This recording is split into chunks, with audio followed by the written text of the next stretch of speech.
शांति। 24 अक्टूबर 1971 के अव्यक्त बाप दादा के हम बच्चों प्रति अनमोल महावाक्य। मुरली का सार, नजर से निहाल करने की विधि। बाबा ने कहा, अपने स्वरूप, स्वदेश, स्वधर्म, श्रेष्ठ कर्म, श्रेष्ठ स्थिति में रहते हुए चलते हो, क्योंकि वर्तमान समय इसी स्वस्थिति की स्थिति से ही सर्व परिस्थितियों को पार कर सकेंगे, अर्थात पास विद ऑनर बन सकेंगे। सिर्फ एक स्वशब्द भी याद रहे तो स्वस्वरूप, स्वधर्म, स्वदेश ऑटोमेटिकली याद रहेगा। तो क्या एक स्वशब्द याद नहीं रह सकता? सभी आत्माओं को आवश्यकता है स्वस्वरूप और स्वधर्म में स्थित कराते स्वदेशी बनने की। तो जिस कर्तव्य के लिए निमित्त हो अथवा जिस कर्तव्य के लिए अवतरित हुए हो, तो क्या कोई कर्तव्य को व अपने आप को जानते हुए, मानते हुए भूल सकते हैं क्या? आज कोई लौकिक कर्तव्य करते हुए अपने कर्तव्य को भूलते हैं। डॉक्टर अपने डॉक्टरी के कर्तव्य को चलते फिरते, खाते पीते, अनेक कार्य करते हुए यह भूल जाता है क्या कि मेरा कर्तव्य डॉक्टरी का है। तुम ब्राह्मण जिनों का जन्म और कर्म यही है कि सर्व आत्माओं को स्वस्वरूप, स्वधर्म की स्थिति में स्थित कराना। तो क्या ब्राह्मणों को व ब्रह्मा कुमार कुमारियों को यह अपना कर्तव्य भूल सकता है? दूसरी बात, जब कोई वस्तु सदा काल साथ सम्मुख रहती है, वह कभी भूल सकती है? अति समीप ते समीप और सदा साथ रहने वाली चीज कौन सी है? आत्मा के सदा समीप और सदा साथ रहने वाली वस्तु कौन सी है? शरीर व देह। यह सदैव साथ होने कारण निरंतर याद रहती है ना, भुलाते हुए भी भूलती नहीं है।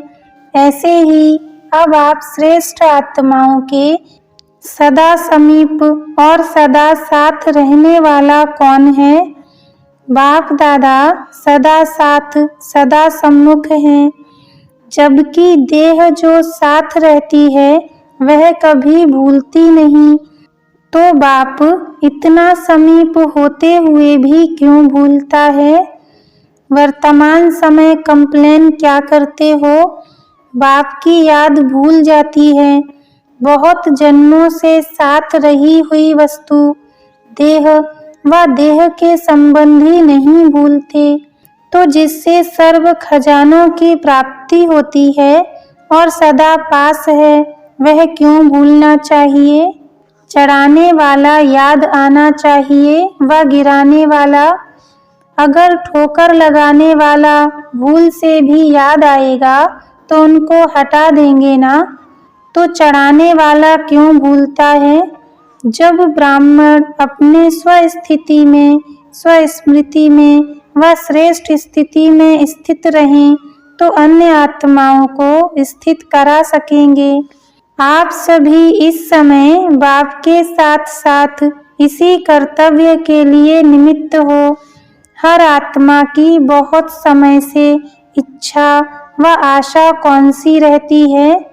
निर्वाण व मुक्ति धाम में जाने की इच्छा अनेक आत्माओं को बहुत समय से रहती आई है। तो उन सभी आत्माओं की बहुत समय की रही हुई आश पूरी कराने के कर्तव्य के निमित्त आप ब्राह्मण हो। जब तक ऐसी स्थिति नहीं बनाएंगे तो यह कर्तव्य कैसे करेंगे? अगर अपनी ही आश मुक्ति व जीवन मुक्ति को प्राप्त करने की अभी नहीं पूर्ण करेंगे तो दूसरों की कैसे करेंगे? मुक्ति व जीवन मुक्ति का वास्तविक अनुभव क्या होता है? वह क्या मुक्ति व जीवन मुक्ति धाम में अनुभव करेंगे? मुक्ति में तो अनुभव करने से परे होंगे, और जीवन मुक्ति में जीवन बंध क्या होता है? वह अविद्या होने कारण जीवन मुक्ति में है, यह भी क्या अनुभव करेंगे? लेकिन जो बाप द्वारा मुक्ति जीवन मुक्ति का वर्षा प्राप्त होता है, उसका अनुभव तो अभी ही कर सकते हैं ना। निर्वाण अवस्था व मुक्ति की स्थिति अभी जान सकते हो, तो मुक्ति जीवन मुक्ति का अनुभव अभी करना है। जब स्वयं मुक्ति जीवन मुक्ति के अनुभवी होंगे, तब ही अन्य आत्माओं को मुक्ति अथवा अपने घर और अपने राज्य अर्थात स्वर्ग के गेट में जाने की पास दे सकेंगे। जब तक आप ब्राह्मण किसी भी आत्मा को गेट पास नहीं देंगे, तो वह पास ही नहीं कर सकेंगे। तो मुक्ति जीवन मुक्ति धाम के गेट पास लेने वालों की बड़ी लंबी क्यू आप लोगों के पास लगने वाली है। अगर गेट पास देने में देरी लगाई तो समय टू लेट हो जाएगा। इसलिए अपने को सदा स्वस्वरूप स्वधर्म स्वदेशी समझने से, सदा इस स्थिति में स्थित रहने से ही एक सेकंड में किसी आत्मा को नजर से निहाल कर सकेंगे। अपने कल्याण की वृत्ति से उन्हें स्मृति दिलाते हर आत्मा को गेट पास दे सकेंगे।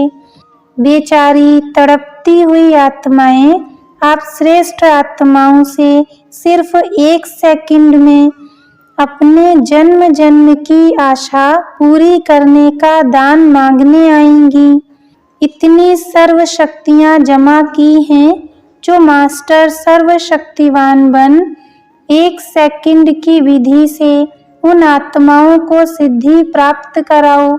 जब साइंस की रचना की शक्ति दिन प्रतिदिन काल अर्थात समय के ऊपर विजय प्राप्त करती जा रही है, हर कार्य में बहुत थोड़े समय की विधि से कार्य की सिद्धि को प्राप्त करते जा रहे हैं। स्विच ऑन किया और कार्य सिद्ध हुआ, यह विधि है ना। तो आप मास्टर रचयिता अपने साइलेंस की शक्ति से व सर्व शक्तियों से एक सेकंड की विधि से कोई को सिद्धि नहीं दे सकते हैं। तो अब इस श्रेष्ठ सेवा की आवश्यकता है। ऐसे सेवाधारी व खुदाई खिदमतगार बनो।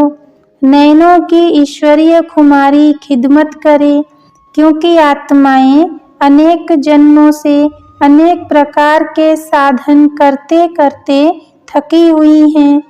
अभी सिद्धि चाहते हैं, न कि साधना। तो सिद्धि अर्थात सद्गति।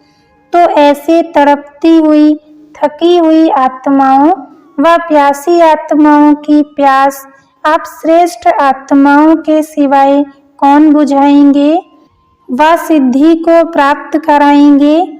आपके सिवाय और कोई आत्मा कर सकेगी?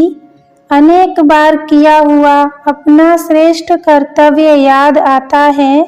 जितना जितना श्रेष्ठ स्थिति बनाते जाएंगे, उतना आत्माओं की पुकार के आलाप आप आत्माओं को शक्तियों को आह्वान करने के आलाप तड़पती हुई आत्माओं के अनाथ मुखड़े थकी हुई आत्माओं की सूरतें दिखाई देंगी।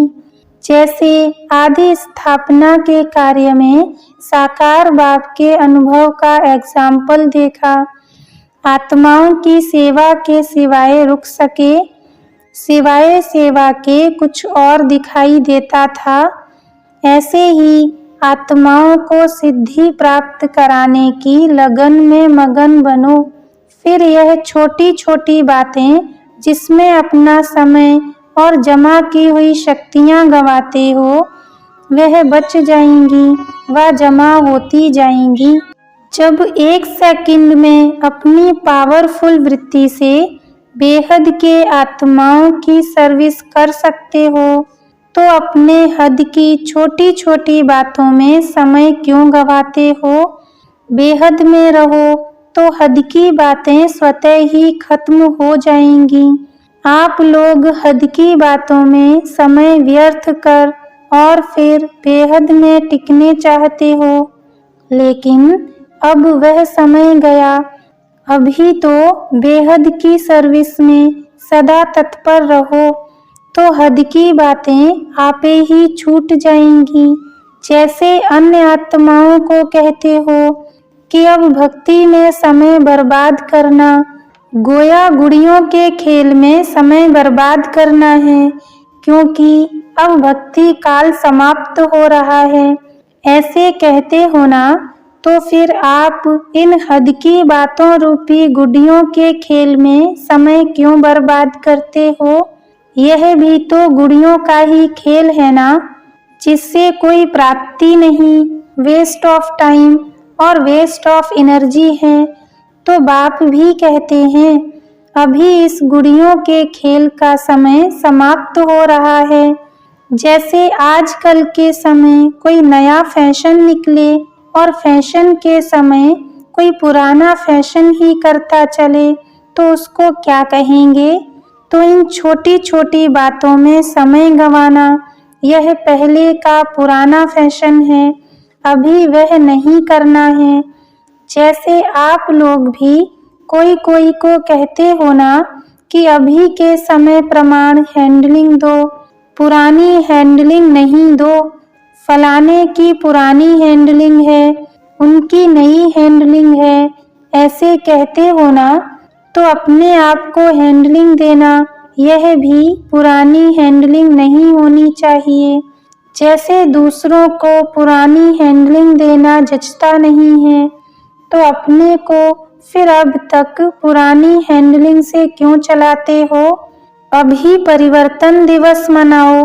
प्लानिंग बुद्धि वाली पार्टी आई है ना, तो प्लानिंग पार्टी को नया प्लान दे रहे हैं।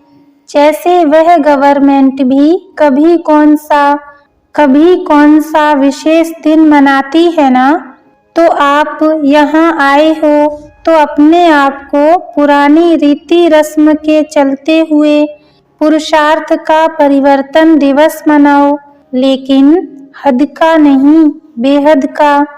मधुवन यज्ञ भूमि में आए हो ना, यज्ञ में अग्नि होती है। अग्नि में कोई भी चीज पड़ने से बहुत जल्दी मोल्ड हो जाती है। जैसा स्वरूप बनाना चाहो वैसा बना सकते हो। तो यहाँ यज्ञ में आए हो तो अपने आप को जैसे बनाने चाहो बना सकते हो, सहज ही बना सकते हो। अच्छा, ओम शांति।